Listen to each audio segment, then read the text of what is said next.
Thank you. That's a lot of press. That's good. We had a great event. This was something very special.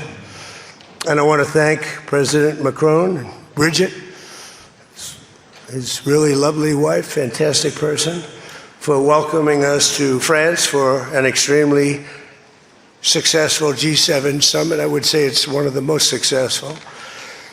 And this meeting could not have come at a better time. On Sunday, we reached an agreement with Iran that achieves everything we set out to accomplish, everything and much more. Ending the current conflict, reopening the Strait of Hormuz, and preventing Iran from ever obtaining a nuclear weapon. That's what it was all about. That was about 99%.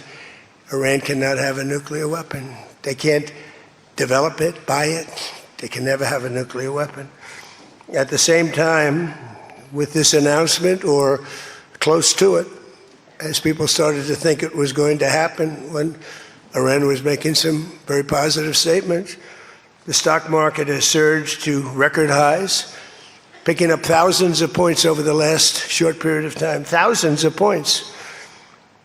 And oil is dropping like it has never dropped before, at levels that went in numbers, down $7, down $8. They've never seen anything like that. But if we didn't do this deal, we could have dropped more bombs for another 3 weeks, 2 weeks, 4 weeks, 2 years. You would never have the Hormuz Strait open. You would never have success. Your market would have, instead of going up at levels that nobody's ever seen before, would go down at levels that nobody ever saw before, maybe except for 1929 or whatever. And you know, all the tough guys don't realize that this wasn't a 3-month deal. This was years in the making. You know why? Because I was the one that killed General Soleimani. And if I didn't kill General Soleimani, we probably wouldn't be talking right now about this deal, because he was a mad genius. They never were able to replace him. But a lot of people forget that. The tough guys, you know, the tough guys that would drive the country right down the tubes. The past 2 days have provided a chance to discuss the details of this historic agreement with many of our closest friends and allies, including the G7 nations and many presidents and prime ministers. As you saw, Prime Minister Modi was here. We had a long talk. He's a great guy. They are thrilled that we made a deal, every one of them. There's not one nation that came to us and said, please, sir, keep dropping bombs on them. Please keep dropping bombs. The stupid people say that. But I'm thrilled to report, and by the way, those last 2 days were brutal. $200 million worth of bombs. And, you know, it is expensive too, by the way, aside from everything else. And they knew I was coming for a third night. We informed them we're coming for a third night. They didn't have their Navy, it's sunk. They didn't have their Air Force, it's gone, not one plane. They didn't have anti-aircraft equipment, so we got free reign. They didn't have their leaders. But they have a new group of leaders that I think is, actually, I think they're smarter. I think they're very smart. I think they're far less radicalized. And I think they're really good. They love their country. You know, you talk about regime change, nobody will say that, but I guess that's, look, their one set of leaders is all gone. Their second set of leaders is all gone. Their third set of leaders, a little bit gone, but for the most part, and frankly, I think that's regime change. I think they're going to behave much differently. I think they see a different way of life that they were never exposed to. So the one thing I didn't want to see is, I didn't want to see economic catastrophe. If you kept this going, that could have happened. But all I know is every time we talked about the possibility of peace, the stock market shot up like a rocket ship. It never went down.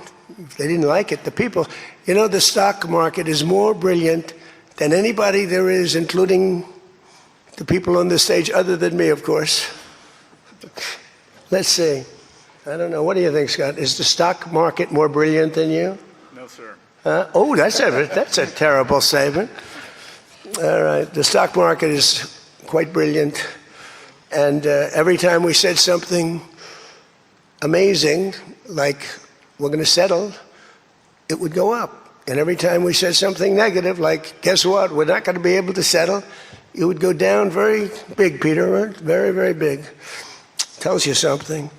And you know, I've studied presidents, some good, some bad, some great.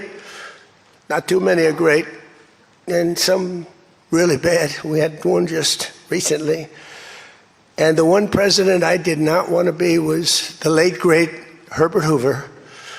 I didn't want that. And who knows what would have happened. But bad things happen. So the past 2 days have provided a chance to discuss the details of the deal with the closest friends and allies, heads of countries. They were all here, a lot of them. Far more than the 7, as you know, a lot of them. And they put out a statement. I think President Macron, who did a great job, by the way, did a really fan, him and Bridget, they did a great job. But they all put out statements saying they love this deal because they want to see it over. And they love the fact that the hormones, don't forget, if we were going to drop bombs, let's say we went another month, another 2, 3 months, maybe weeks, could be another 3 months, could be whatever. What do you have left? Got maybe nothing, but you don't have, the strait will never be open. Because people that own billion-dollar ships, these ships cost $1 billion. They don't like sailing ships or having their ships participate when you go up the coast and you go through the strait and there are rockets flying over your head. They want to protect their $1 billion investment. You wouldn't have oil for maybe years. These are stupid people. But nobody was tougher than me. Nobody hit Soleimani. You know, when I hit Soleimani, people thought that was the biggest thing to happen in the Middle East for 50 years. That was the biggest event. He was the boss of Iran and respected, but he was a mad genius. He was a genius, the father of the roadside bomb. When you see young men, and in some cases women, mostly men, walking around without legs, without arms, with a face that's been blown to smithereens, it's Soleimani, 95%, 96.2 they say or something, 95%. That was Soleimani did it.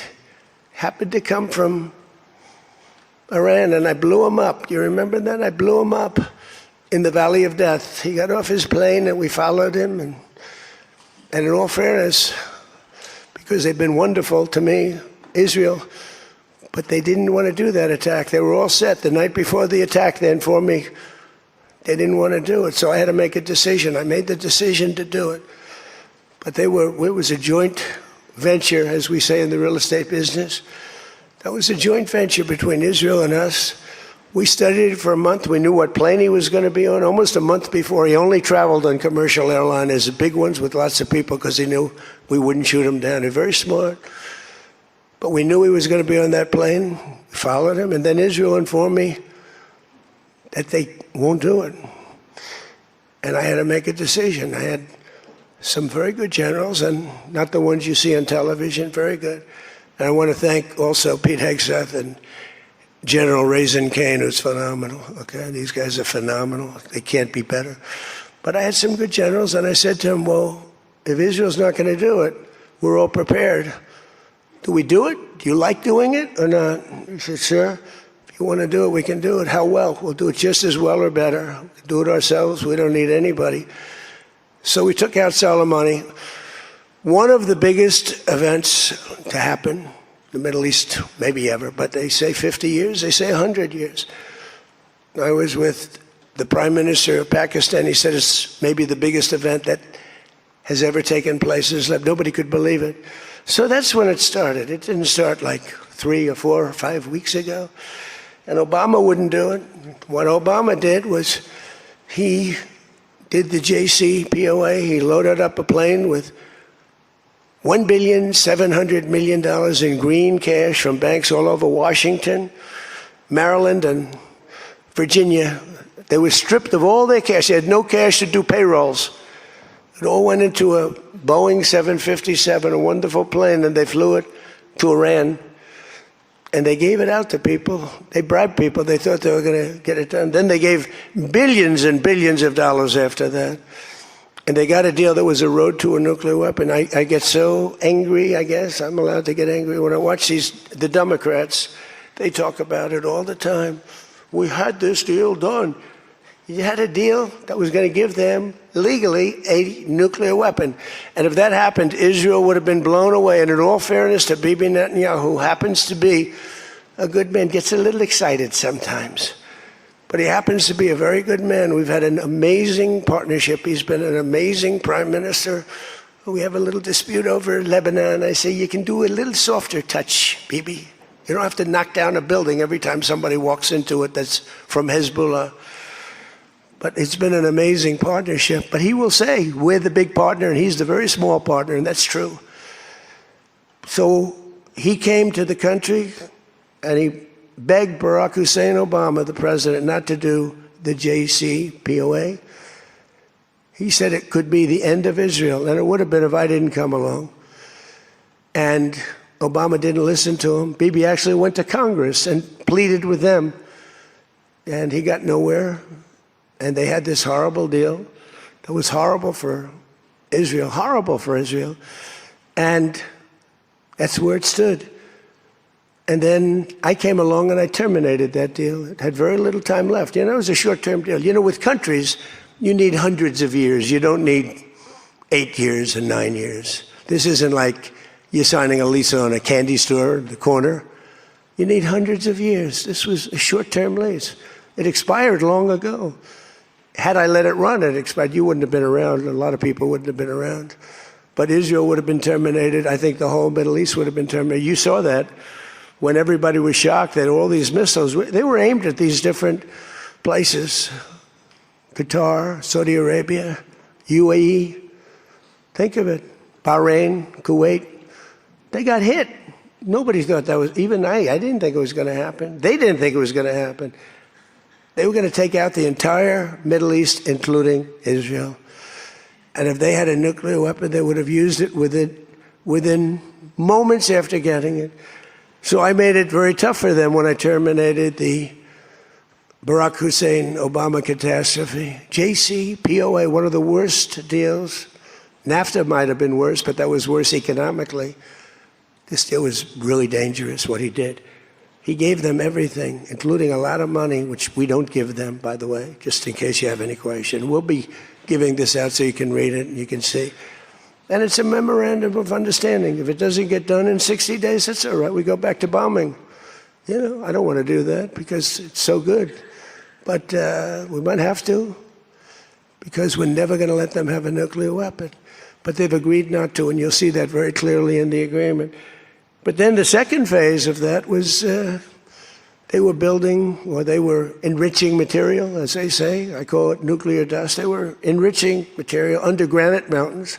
Granite being, for those not in the construction business, granite being a very strong, the strongest stone. It's not as pretty as marble, but it's much stronger. It's a lot stronger. Like the new granite I put on the stairs of the White House going to the Oval Office, the black granite, it's rated 1 million years plus. No marble's rated that. Marble's rated 100 years if it's outside. So these are granite mountains, and the B-2s came along and they hit those air shafts in the dark at 1 o'clock in the morning with no moon. They had a beam going right up everywhere. Those guys did a job, and then they were criticized by certain members of the press, like CNN, for possibly not doing that much damage. And it turned out that the damage was far greater. Those mountains collapsed right on top of everything. Nobody's going to get that for a long time. Unless we want to get it, we'll get it. But we're the only ones that can. And they say China has the equipment to get it, and we have the equipment to get it. And it's actually not valuable. Not a lot of value, but we'd like to get it psychologically, but nobody's touching it. We also have cameras. That's what Space Force is. We have the greatest military in the world, by the way. But I'm proud of Space Force because I started it. We have Space Force cameras on every single door, well, there are no doors. They've been pretty well shattered, but every area of that. If somebody walks in and he's got a badge with his name on it, like Mohammed something, which is about a 50-50 guess, Mohammed something. They can tell the name. They can give you a serial number. We can see things you wouldn't believe the quality of the stuff that we have. That's why we've been so successful. That's why our blockade will go down in the annals of history as being unbelievable. Nobody's ever seen a blockade like that. It's like a steel wall. So what happened is we then terminated that, and I call it the nuclear dust, and that was the end of that. But if we didn't hit that with the B-2 bombers, or if it wasn't successful, they would have had a nuclear weapon, a nuclear bomb at a very high level, not the highest, but it would have been a very high level. We have much bigger, but we hope that we're never going to have to use it. We have the most. Russia has second. China is very far behind, but going to catch up, unfortunately. You know, they're catching up, but we have the most. We have the most powerful, but we also have the most. But Russia's not far behind. And then you have China in third place, but within 5 years, they'll be probably even. And we ought to make a denuclearization deal. It would be so great. We don't need all of that. We don't need to be able to blow up the whole world 300 times over. It's terrible. It's really, if we could do a denuke deal, I'd love it. And one of those two is very willing to do it, I will tell you. But the other one is less willing to do it. And you need all of them. So the deal we reached with Iran on Sunday will be signed shortly, tomorrow, maybe the next day. Subject deals. All my whole life is all about deals. That's all I ever did is make deals. And crazy things happen with deals. I've gone into deals where it's a guarantee. No way it can not be signed. And it doesn't get signed. And I've gone into deals that you have no chance of making, and they go like nothing. So, but we're going to most likely sign a deal. They want to sign a deal. And they've been acting very appropriately. They took a big 2 hits last week. Those were 2 very big hits. So importantly, Iran has agreed that they will neither produce nor procure a nuclear weapon. Neither produce, because originally they said, they talk about that they will not develop a nuclear weapon. And some people found it okay. These guys didn't, in all fairness. But some people, but I didn't like it. Said it won't develop. I said, what happens if they should buy? I don't know. It's very dangerous for somebody to sell, because whoever sells them a nuclear weapon will get nuked themselves. If they sold a nuclear weapon, only a few that could do it, they would be nuked. They wouldn't have that country long. So it's a very dangerous thing for somebody to do. But I wanted it in there. So it's develop, procure, buy, anything. And you'll see that when you see the agreement, but it's appropriate that we release the agreement. And we did send a copy to Israel, by the way. They've been a good partner. Again, I think they could do better with respect to Hezbollah. I'm not saying they shouldn't protect themselves. I'm saying when 2 drones are shot into the desert and drop harmlessly, you don't have to knock down buildings in Beirut. They could behave better. And frankly, they could do a better job. I love them as a partner. They were terrific. But they could do a much better job with Hezbollah. On that, I don't think they're doing well. And I feel very bad for Lebanon. Lebanon's been, it was a great culture. They had the professors, the doctors, the lawyers. It was an incredible culture, maybe the highest in the Middle East for years and years, centuries. And for the last 50, 60 years, they have been just trashed. They have been living in hell. So they'll work closely with us to turn over the so-called enriched material that's very deep in the bowels of the earth, very deep. Nobody can get it. So it's not important that we do it quickly, but we could do it fairly quickly. When we have a chance, we'll do it. But in the meantime, we have cameras on every inch of it. Nobody can do it. And if they do, we'll hit them with Patriots, that's all. And they'll be gone. And they know that. Technical discussions on the removal of all stockpiles of enriched materials will begin immediately. We're going to start that immediately. And unlike Barack Hussein Obama, who sent Iran pallets of cash, and any relief they receive under this deal, they'll have to get based on merit. And it won't be from us. We don't have to give them anything. But some people may want to invest. Like, what are you going to do? Say you can never, ever invest in a country? I mean, it's pretty tough. I don't mind being tough, but it's pretty crazy. You can invest in a country.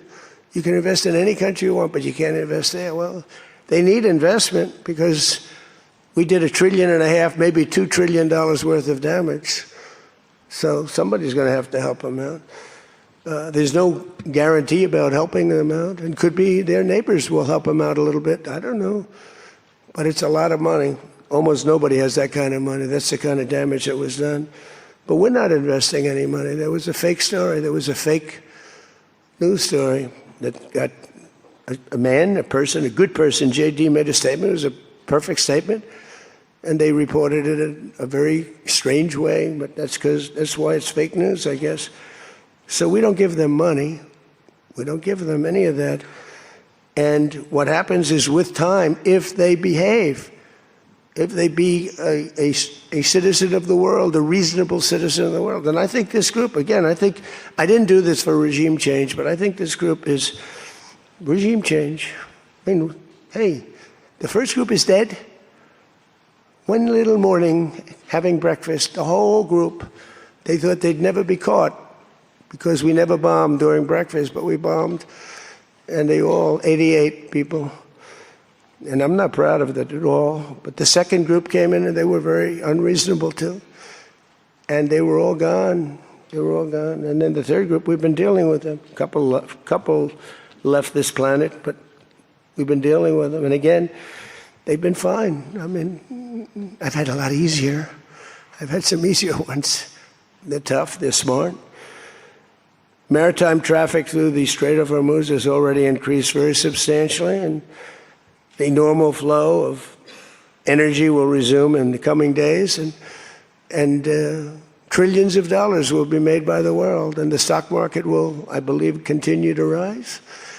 The only difference is that a player that's very volatile, very tough, very smart, frankly, they have, in one way, a primitive culture, but it's also a genius primitive culture.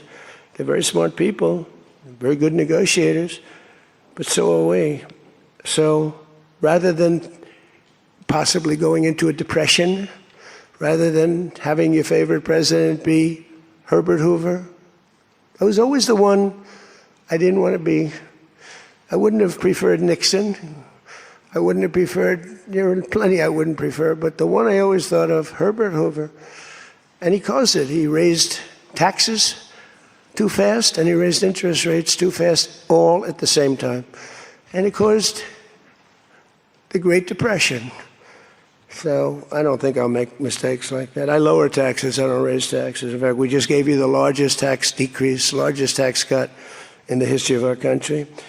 So we'll be working on a parallel effort with the Gulf nations to address non-nuclear issues such as the conventional ballistic missiles, which we'll be talking about, and support. I mean, they have to have some because other people have some. You got to have some. Somebody said, you shouldn't give them one. I mean, I have guys, I like some of these guys, but I don't think they're smart. Sir, you shouldn't let them have any missile. I said, well, what am I going to do? Am I going to let Saudi Arabia have missiles, but they can't have them? Yes, sir. Doesn't work that way, It doesn't work that way. And missiles aren't the problem. Missiles they hurt a little location, but they don't blow up the planet. So the Gulf nations will address the non-nuclear issues. As we'll be talking about the ballistic missiles, and we'll talk also about the terrorist proxies that they have. That we don't want that to happen. But I want to thank our partners in both Pakistan and Qatar. These people work so hard. And they knew them a little bit.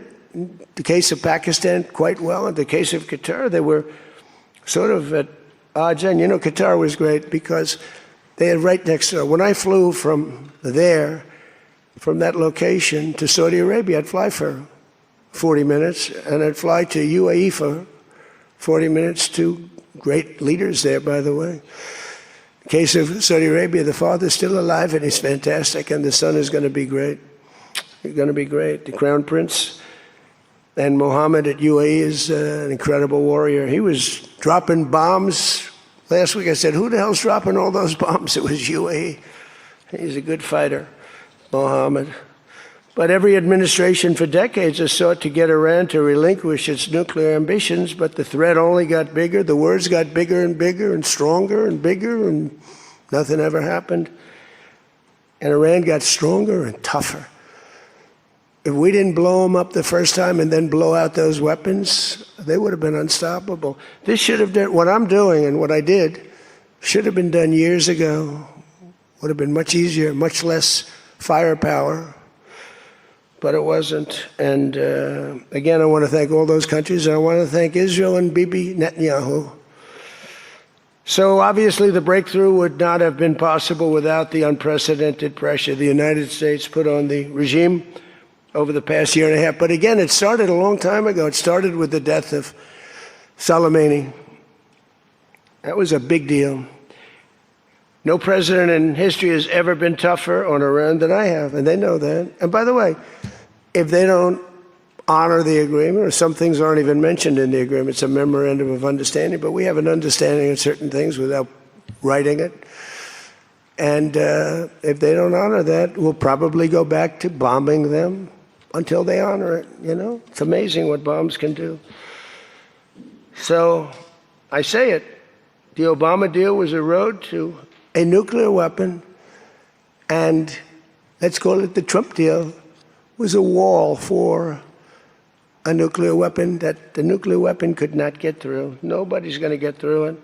We built a wall. They weren't going to have it, and that's what we have right now. And it says very clearly, the most important clause to me, too, number one, the Strait opens, but that's much less important than the other clause. Clause number whatever, 5, 8, is a very strong statement that they will never have a nuclear weapon.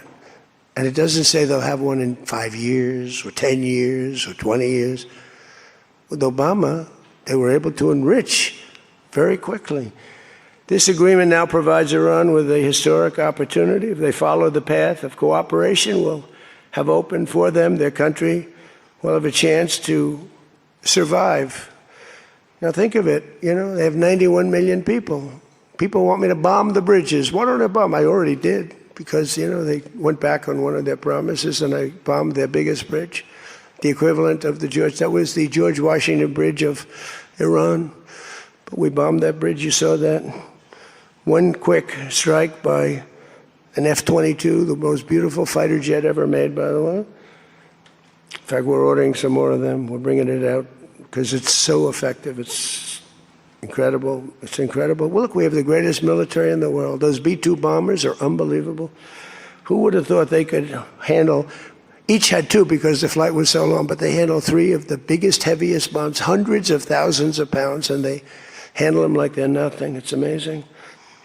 And also, they're undetectable. They flew into Iran, totally, think of it, totally undetected. Now, Iran's waiting for them. They're waiting for them. And they never saw them. 1 o'clock in the morning, they never saw them. They're stealth. And we just ordered 22 more. The newer, upgraded version, which I guess is better. I don't know how the hell you get better. But as I expressed to the world leaders here this week, it's my hope that the peace agreement will be the beginning of a much larger deal all across the Middle East. We're very close. Look at the job we've done on Gaza. Look at Hamas. Hamas has been very silent. You haven't read anything about Hamas. And we're trying to get them unarmed. You know, they grew up with a machine gun in their hand. I think they actually, when they were born, they came out with a machine gun in their hand, so it's not the easiest thing. But they've actually, you know, behaved pretty well, considering this was not the lifestyle that they were taught to have. But including an end to all Iranian aggression, they're not going to be Iranian aggression, and an end to war and terror in Lebanon. So the Lebanon peace is something we'll have to work on a little bit. It's a very small piece of the puzzle, actually, but it still makes a lot of noise. The big deal is the Iran deal. That's where the money is, where the power was. But they have Hezbollah, and you got to get that done one way or the other. We'll do it. I think Israel can do a much better job on it. Syria would love to do it. I was very responsible for the gentleman at Syria that's now the president of Syria, he's done a tremendous job. He's put that country together in a year and a half. Sort of like our country, a year and a half. It's pretty similar size. They said, please don't put him there. He's a very violent man. Al-Qaeda. I said, well, I know one thing, a Boy Scout's not going to work. And he's actually done a very good job. He'd love to go in, and Hezbollah is an enemy of his, and he'd go in, but he wouldn't knock down buildings every time he hears there's somebody. He'd just go and get them with precision. But I don't know that people want that. Maybe they don't. Maybe Lebanon doesn't. We have to be guided a little bit by Lebanon. And by the way, the president is going to be coming, Prime Minister, President, going to be coming over to see us very shortly, over the next week or two. Good man. He's, man is living. What a tough life he's got, because he's got tough groups of people. And it's amazing. Amazing there is a Lebanon with all they've been through. They have been treated worse than just about, I think, anybody. Disrespected incredibly. So the expansion of the Abraham Accords is the other thing that we hope we're going to get. And I think Saudi Arabia, if they lead the way, they'd be doing themselves a big favor, because everybody that's in it, UAE went in right from the beginning. Again, he's a warrior. And they never got out. Nobody ever got out. You think maybe during the war. They were all afraid of, everybody was afraid of Iran. And that's why we ended up with the original members. But then when the election was rigged, that's right, and I wasn't here at all, nobody cared about anything. The country went to hell in every way. That was the least of it. Middle East was the least of it. The country went to hell, allowing 25 million people into the country, unchecked and unvetted, many of them criminals, many of them murderers, 11,888 murderers allowed into our country. So this was the least of it. But the past 2 days have also provided an opportunity to discuss a number of other key issues with members of the G7 and our partners. Yesterday morning, we had a productive conversation on the war in Ukraine. I spoke with President Putin. I spoke with President Zelensky, and he was there. And President Putin I spoke over the phone with. And something's going to happen. They're losing a lot of people, a lot of soldiers. They're losing soldiers. Both are losing a lot. Russia's losing more because they're the offensive ones. And when you're offensive in war, you lose more. Pretty simple. But I provided an update on my call Sunday with President Putin and expressed my continued hope. We had a very good conversation with President Putin and a very, very good conversation with President Zelensky. I think they both want to do something. They just don't know how to do it. They want to do it, they just don't know how.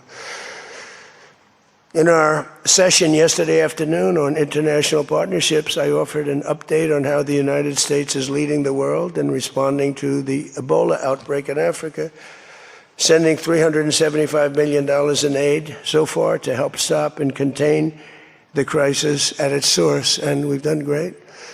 I was with the president of, a couple of presidents came over, by the way, from African nations, and they were so happy with what we did. But where it's unfair is we gave $375 million.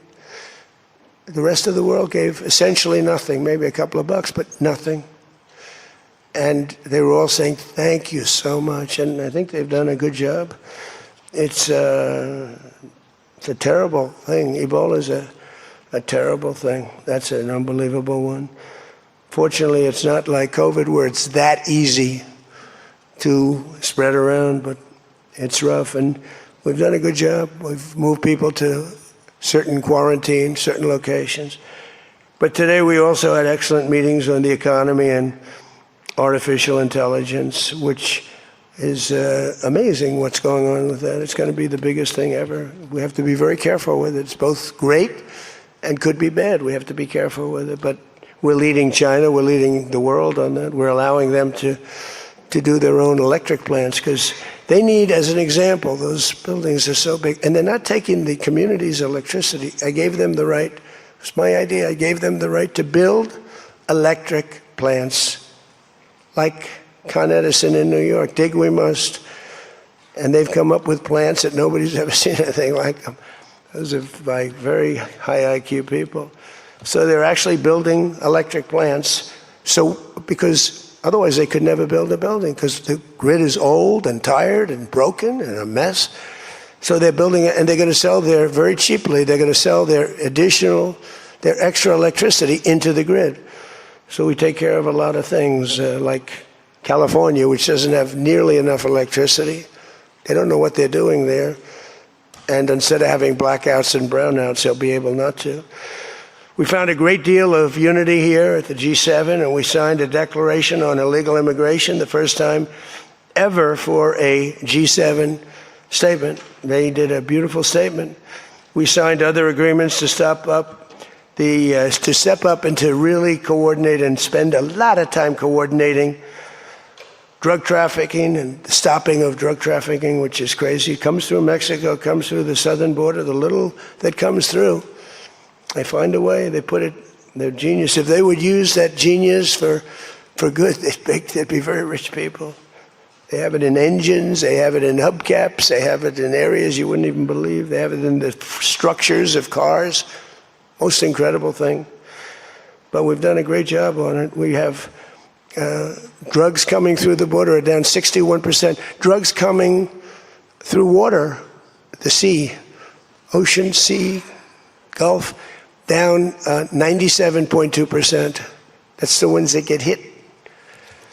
Just like we hit the Iranian minesweepers and mine droppers, they call them. They dropped. Who would have 28 mine droppers? Who has 28 mine droppers? They actually had them, but they don't have them anymore. We hit them just like we hit the drug dealers. But drugs are down by water 97%, and over 60% they're down. And now we're going to go and focus on the land. They come through Mexico. Mexico has lost control of their country. The cartels run Mexico, and it's sad. And the president's a very good woman, but she's a very scared woman. The drug cartels are totally running Mexico. It's not even close. We agreed to accelerate our efforts to secure our critical minerals and rare earth supply chains, where we have great companies really going to town. We're going to give everybody a big run because we do it better and we had to get motivated. The G7 also agreed that the United States' new approach to international development based on the private sector investment is working at levels that they never thought possible. It's really working.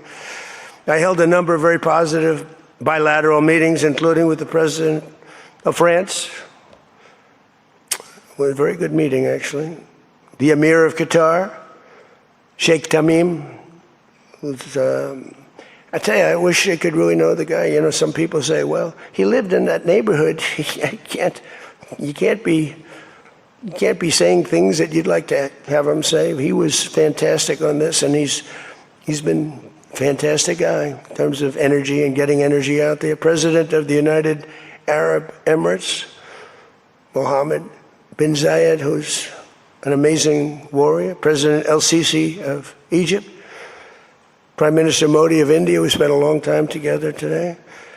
I spoke to Mohammed. I spoke to the Crown Prince of Saudi Arabia a number of times.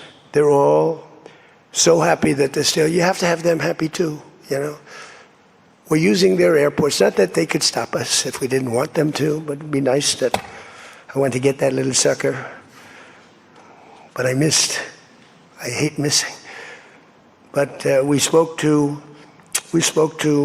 all of them and many countries all over the world. So every country, I think Israel too. Look, think of what Israel's getting. They're not going to be nuked.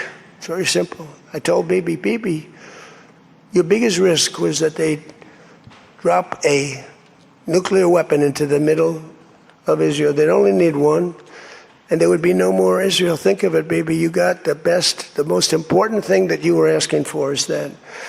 So I think they're happy.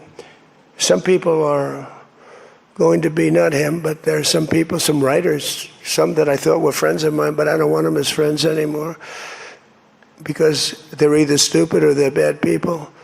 But we stopped nuclear holocaust, and it stopped too. I mean, there's not going to be any of that. So from the beginning to the end, it was clear that this week America's back. It's bigger and better and stronger. We're more respected as a country right now, I think, than we ever have been. And we were a laughingstock 2 years ago. They would laugh at us. We had a man that should have never been there. You know that. A man that would walk up to a podium once every year, and they'd ask him, what flavor ice cream do you like? I like vanilla. Then he'd try and find the stairs, which he couldn't find most of the time, and he'd leave. This is very unfair reporting. And then you said you didn't know about that. You didn't know there was something wrong. We can never let that happen to our country again. To me, the worst. We had the worst inflation ever. We had the worst in prices and the costs. It's all coming down now because the oil is bringing it down. You're going to see numbers that are going to be amazing. But this evening, I look forward to a very special dinner with President Macron and his fabulous wife at the Palace of Versailles. I sort of like that palace. Palace has a lot of gold. I want to check it out. It's a beautiful palace, maybe the most beautiful of all. I hope you're going to get to see it. The ones that are traveling with me, I hope you're going to get to see it because it's amazing.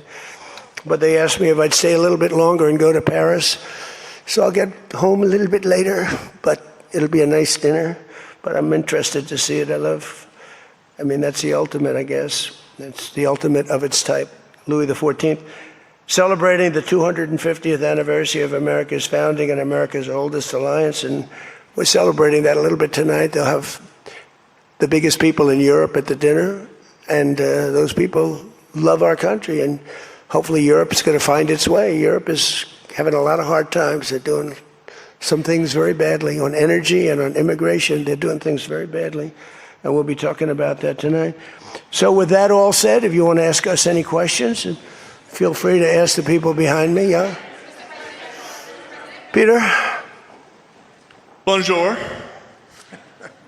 You've been clear, President Trump, the United States is not going to directly pay Iran, but the U.S. is going to let the Iranians start making billions of dollars, selling oil, accessing this reconstruction fund. Only if they're doing things right. Only if, Peter, only if, we're not doing anything. We're not putting up money. Only if they're doing things right. If they're doing things right, if people want to invest, they can invest. But they had this $300 million fund. It's only $300 billion fund.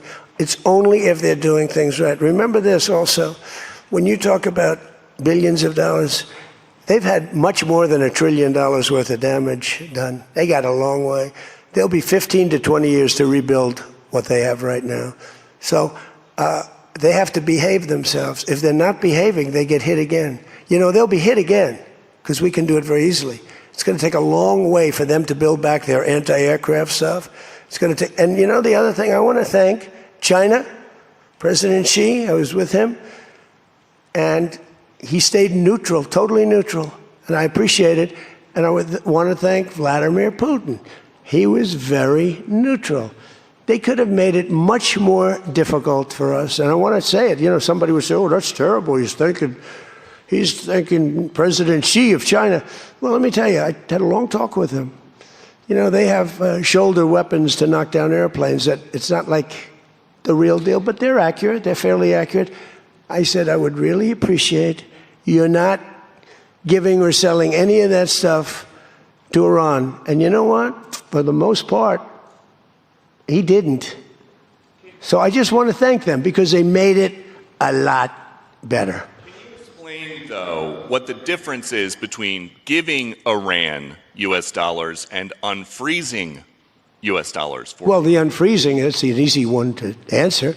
We have taken a lot of their money, and we have their money. We have taken their money. It's not our money. It's their money, and we froze it. At a certain point in time, I guess we're going to have to give it back. You know, if we didn't give it back, nobody would ever invest in the dollar again. If you took their money, because I thought about it, you know, I'm not the most perfect person. I said to Scott, why do we keep their money? What the hell are we giving it back to them? But, you know, people from lots of nations, some nations we don't agree with, they have their money. The dollar's become very strong under me. And they don't want to have a little conflict with somebody and end up having the United States just take their money. So if you do that, you really don't have a system. And I did just want to ask you about this. A wise man once said in January of 2020, Iran never won a war, but never lost a negotiation. That wise man. Who said that? Donald Trump. Oh, that's what I thought you were going to say. So how do you go back to the United States and convince a skeptical American public that this deal Well, is a look, win? here they lost militarily, okay? It's very tough because I know that no matter what, if I would go, by the way, if I'd go another 3 or 4 weeks, those same people that are critical would say, he went too long, he should have done, no matter what. If they raised the white flag of surrender, and if they said, praise be to Allah, Donald Trump is the greatest president ever. We totally concede, we totally give up. This war is over, we have failed. The New York Times and CNN and a couple of others, they're not all that dishonest, they'd say, Iran had a great victory, okay? They practically do that. It's amazing. When we knocked out their last ship, they had 159 ships. When we knocked out the last ship, the Times refused to do a story on it. They said, why wouldn't you? They don't have a Navy, and you don't want to do a story on it. They don't have an Air Force, you don't want to do a story. We need a fair press. And that's why they're all doing so badly, because they lost credibility. When I win in a landslide, and I had 93% bad press, they take good stories about me and make them bad. But the only reason that happened is because they have so little, the media has so little credibility that the people voted for me. 93% of the stories on network, ABC is horrible. I think ABC is the worst. NBC is terrible. And CBS is terrible. CNN, obviously. And I never get good stories, no matter what I do. I could do the greatest thing. I won't get good stories on this. I'll get it from fair media. I'll get it from all over the world. They're writing good. But no matter what I do, I'm going to get bad press. I know that. Now, if I did the opposite, if I went out and continued to bomb them for another 4, just bomb the hell out of them, I'd get bad press on that. No, there's nothing I can do. But what this does is it allows the ships to go. If we keep bombing, those ships won't be going. And you're talking about $500, $600, $700 million a day. It's a lot of money, a lot of money. That's why the world is okay. It's liquid, it's fine. Also, we run out of reserves in about 4 weeks. There are reserves all over the world, and we would really run out. And there'll be a time when you wouldn't be able to get it. And you want to see bedlam? So for all those so-called geniuses that want to show me how smart they are, ask them why didn't they blow up General Soleimani? Ask that of the general and a couple of other people that I like very much, but boy, are they wrong. Go ahead.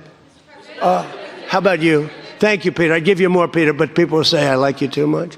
Thank you, Mr. President. Bonsoir, Mr. He told me that first day in office, he asked me like 7 questions. I answered all of them. Is this true? He said, he just answered more questions in one meeting than Joe Biden did in 4 years, okay? I'm not going to get you in trouble, but that's what you said. Go ahead. Bonsoir, Mr. President. In The Art of the Deal, you write about the importance of leverage. Yeah. Obviously, you have a lot of leverage when it comes to Iran, whether Tremendous it's militarily leverage. or through economic sanctions. What leverage, sir, do you have when it comes to Israel and Hezbollah to ensure that they abide by the ceasefire? Well, I think we have leverage just by the fact that we really have Iran now has to be good. They have to behave. And we might help. That's a much smaller conflict. It's a conflict that should be able to be over with. I'm surprised it's taken so long. And it's a much smaller, but we have a lot of leverage. We have the greatest military anywhere in the world. We have the strongest, most powerful. Look at the blockade. By the way, the blockade was more impactful than all of the bombing raids where we dropped $1 billion worth of bombs on Iran. The blockade was so incredible. The naval blockade, the admiral, the whole thing, not one ship got through. That meant no money got through. They were dying. They had no money. They have inflation that's 250 or 300%. They have no money. We have tremendous leverage. We have the leverage of the economy, as an example. We'll get that done. That's a small one, and we'll work with Israel and get it done. But I'd like to do it. I mean, you have people living there. Buildings are being dropped on top of them or right alongside of them.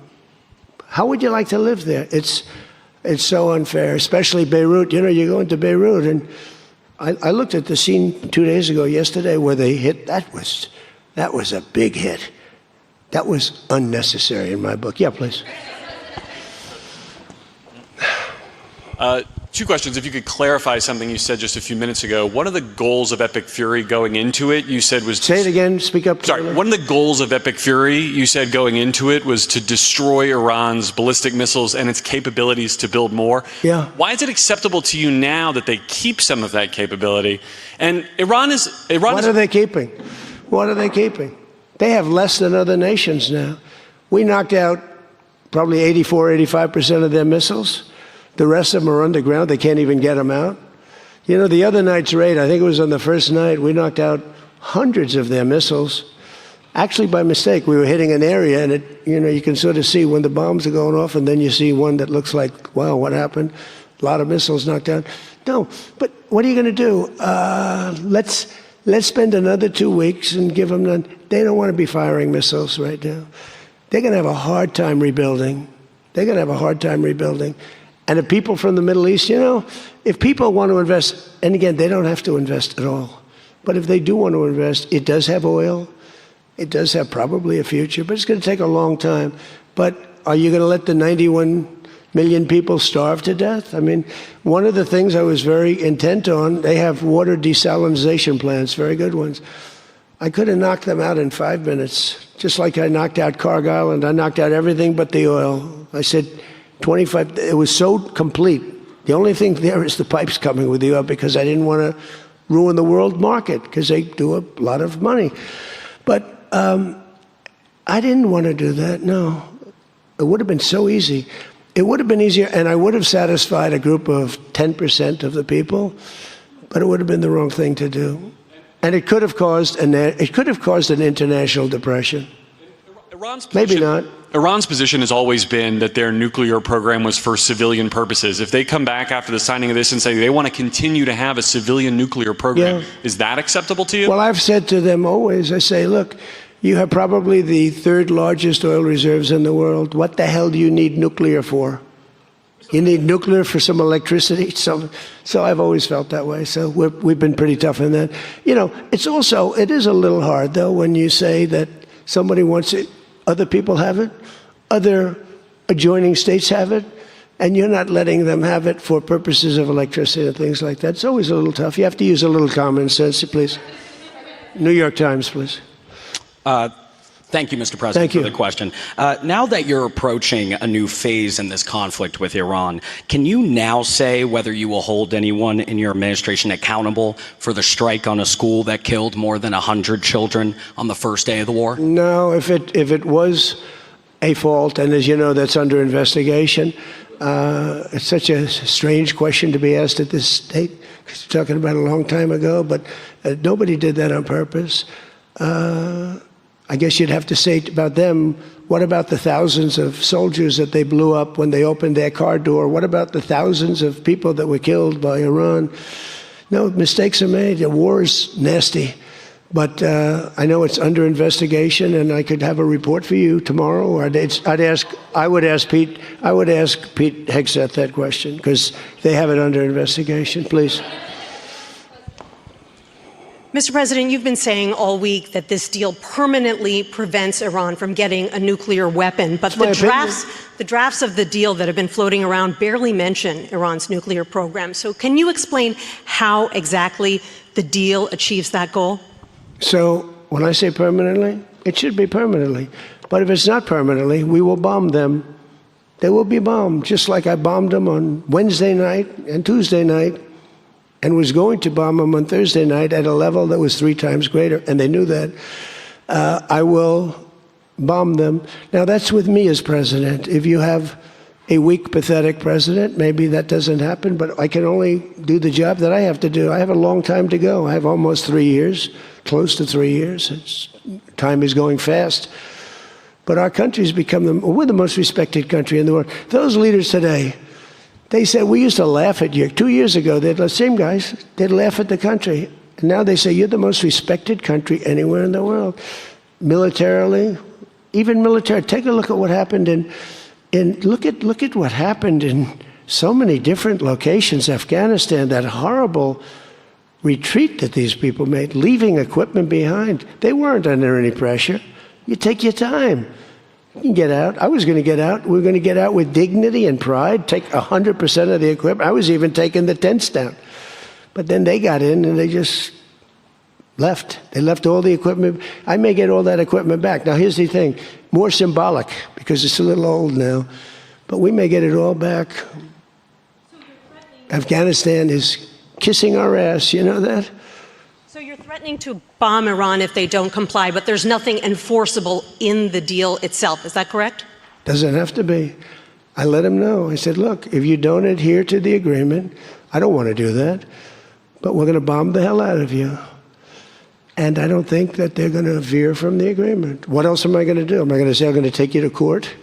Let me take you to court. Let me sue you. No, we're going to bomb the hell out of them if they violate the agreement. I don't want them to. I want them to honor the agreement. Again, the straits close up. Bad things can happen. You know, in war, terrible things happen. Like you mentioned the question before about a school gets hit. Other things get hit. Bad things happen in war. War is a nasty place. I see it. I see it. I see it better than maybe anybody has ever seen it. Of the agreement with the Israelis. Go ahead, please. Thank you, President Trump. Oil prices are now plummeting. How do you see this agreement further affecting energy prices in the U.S. and the U.S. economy in the long term? And secondly, Mr. President, how do you think Vice President J.D. Vance did on The View yesterday? Well, first of all, thank you for the word plummeting, because that's what's happening. Oil prices are plummeting. And that means all prices are going to come down. You know, if you make donuts, you have a heating, you have a stove, and you have to buy the heat, you need the gas or the electricity or whatever you're using. And when oil prices come down, oil is the biggest thing. Oil is, you get oil prices coming down, and they're going to come down. And we're hitting into threes now for gasoline, and that'll come down a lot lower. So I was in Iowa just before this started, and I was saying to myself, I can't believe we're doing so well, but I have to go, and we have to put out this fire in Iran because I don't want them using a nuclear weapon. They would have used a nuclear weapon. 100% they would have used it. The only question is, was it going to be that day or that week? They would have used a nuclear weapon. They were on the way. And I said, we're going to have to put out the fire.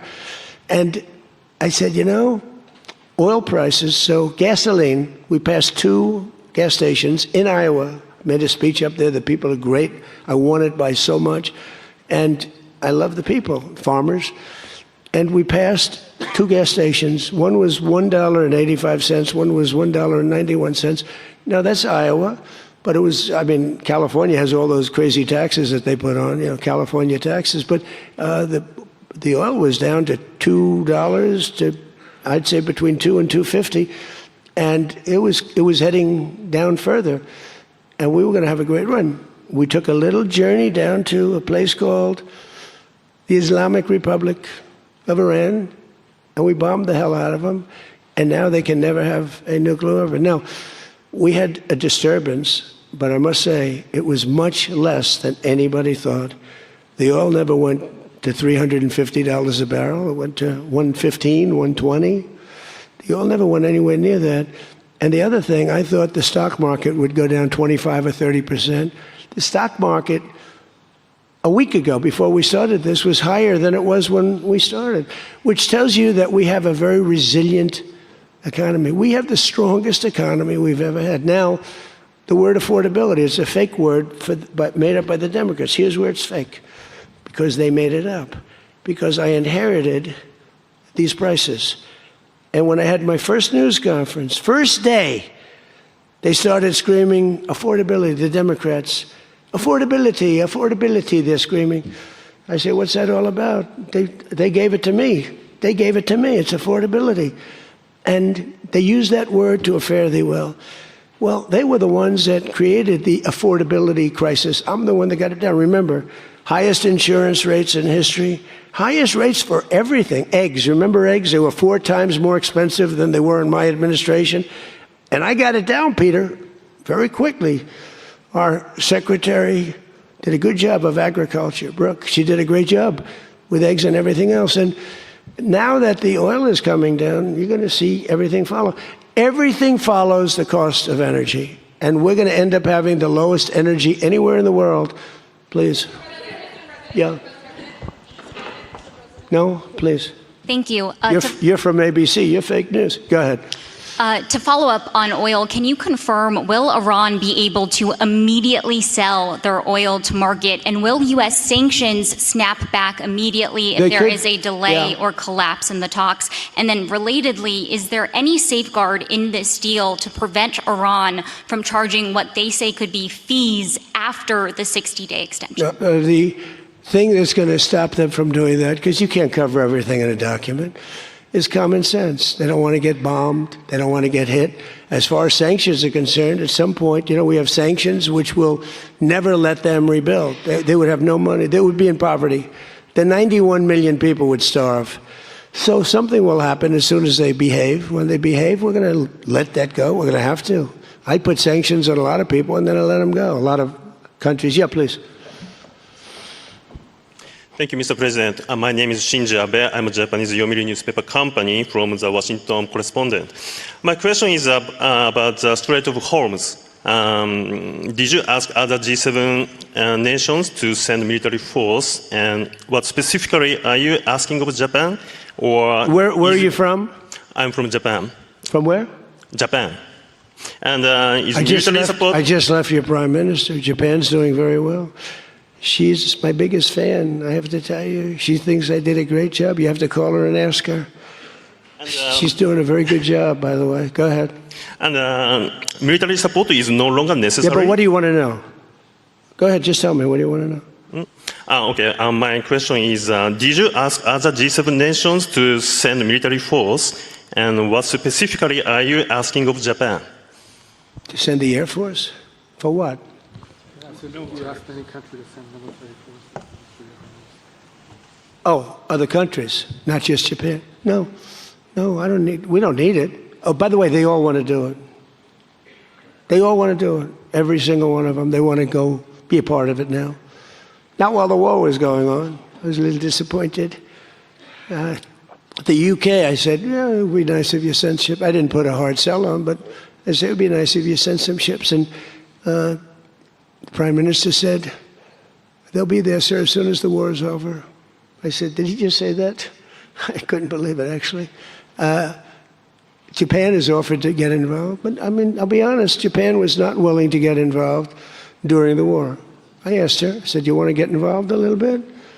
I didn't put the heavy sell on, but they said, no, we don't want to get involved.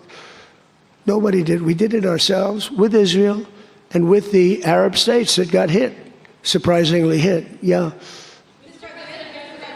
Mr. President? Yes, please, go ahead. Thanks a lot, Mr. President. Question on Brazil. I would like to know, how was your interaction here in Evian during the G7 with the Brazilian President Lula? Did you talk about the new U.S. tariffs on Brazil? Did you talk about the U.S. designation of criminal gangs as terrorists? We did. How was it? I spent a lot of time with him, actually, and it's become a little rough country, right? Politically. It's been a little dangerous politically. You're talking about Brazil. Yeah? It's been nasty. I hear they arrested somebody that's running for office today. I found that out after we left. I just said goodbye to him, and I heard that they arrested the Bolsonaro Jr. He was doing well in the polls, and they arrested him because he made a statement in Texas. They arrested him, or they want to arrest him. They have something out for his arrest. No, they play pretty tough. But nobody plays tougher than the United States. Look, our elections are totally rigged. We have rigged elections. Please, in the back. Yes, sir. Go ahead. Thank you so much, President. Thank you. Sumu Sakamoto, the Asahi Shimbun. For G7, the concept of the rule of law has long been considered the core principle. During this summit, any of the leaders expressed any concerns on the possible violation of international law on the attack on Iran? No, actually the opposite. They felt they were very dangerous. They were very relieved because they could get hit too. They were very relieved. No, we never discussed that. No, it would be the opposite. They broke the law. They killed thousands of people. They killed thousands of our soldiers and hundreds of thousands of people. Yeah, please, go ahead. Go ahead.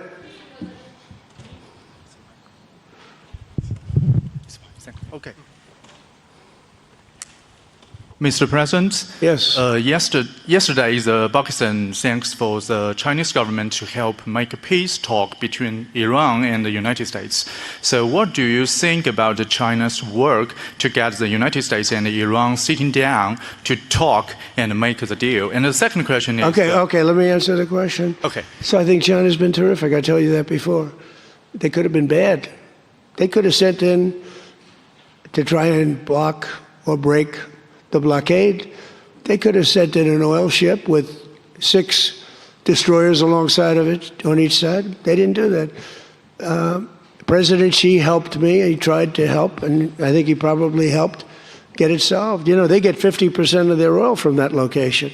So that wasn't that easy. President Xi was fantastic. He tried to help me solve it.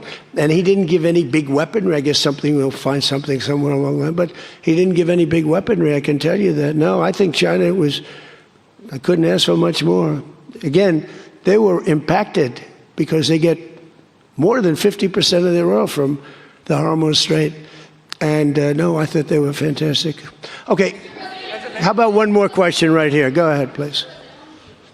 The latest YouGov Economist poll shows that Democrats have lost a 5-point edge on the generic congressional ballot. They just have now just a 2-point lead since February. Do you think that they're losing momentum? Well, I see the Republicans in generics. You know, generics are very important. I don't know how accurate, because I see a lot of bad polls. The polls are very dishonest, just like a lot of reporters, like these people over here, are very dishonest. CNN, ABC, it's a whole group of them over there. They're really dishonest people. But, you know, and really networks are very dishonest. And they have to straighten themselves out or they're not going to be very successful because people don't believe them anymore. But no, the generics are very interesting because the Republicans are coming up strong even before this. You know why? They're seeing all these lunatics, like the guy in Maine with the swastika. You know, for 10 years they've been calling me a Nazi. And now they have a Nazi running. He's got a tattoo on him. I've been denying it for 10 years. They know it's not so, but they've been calling. I don't think they can call it to me anymore, you know. One more? One more? Go ahead, Peter. Let me finish with Peter, because he's been better to me than he's been to Biden. Thank you, President Trump. I have a question about this weekend.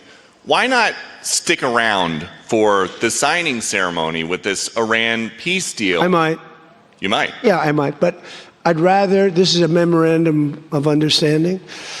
It's very important, but it might not be the kind of a document that I should be signing. Is there some element to this where you send the vice president, if it works out, great, you look like a genius for sending him. And if it doesn't work out, it's the vice president. I like that idea, sure. Well, this way, if it works out, I'm going to take the credit. If it doesn't work out, I'm blaming JD. You better be careful, JD.